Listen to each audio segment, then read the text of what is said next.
From Malaysia. My question to you is, what is your view on the democracy in Malaysia with the recent jailing of Anwar Ibrahim, the opposition leader, and the crackdown on the opposition? Thank you. Well, Malaysia has a history of democracy that has to be preserved.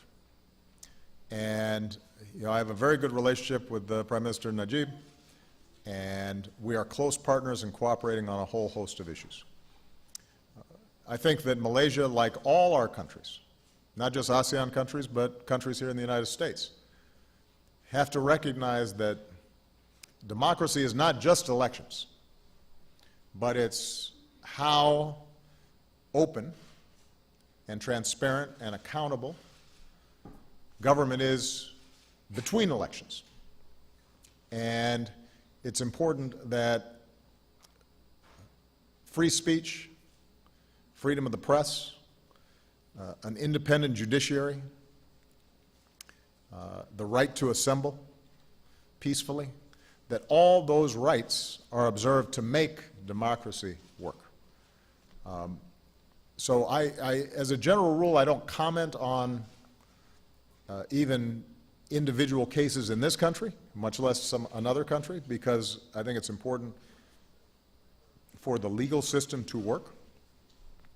But I do know that it is important, if an opposition leader who's well known has been charged with a crime, that that process of how that is adjudicated and how open it is and how clear the evidence is, that is all subject to scrutiny.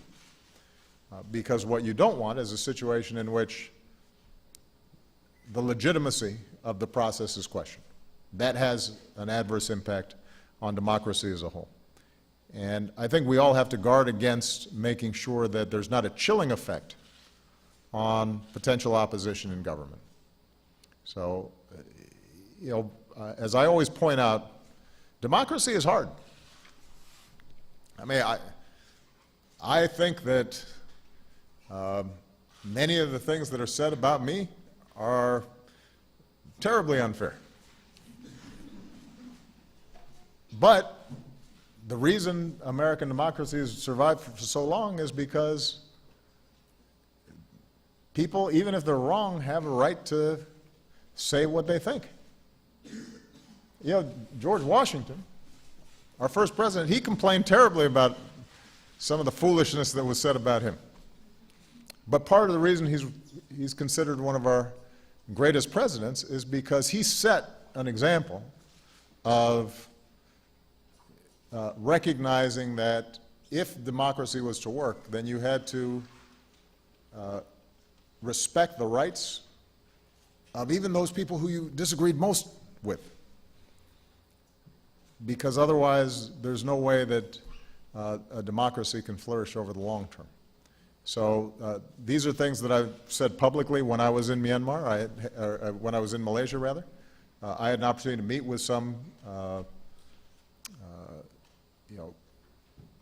community activists and civil society leaders there. And this is something that I say everywhere we go. And it's important for America to recognize that we're not perfect either. And so we have to make sure that we are constantly seeing how do we improve our democracy. I mean, the amounts of money, for example, that are involved in our elections these days is disturbing, because it makes it seem as if a few people have more influence in the democracy than the many.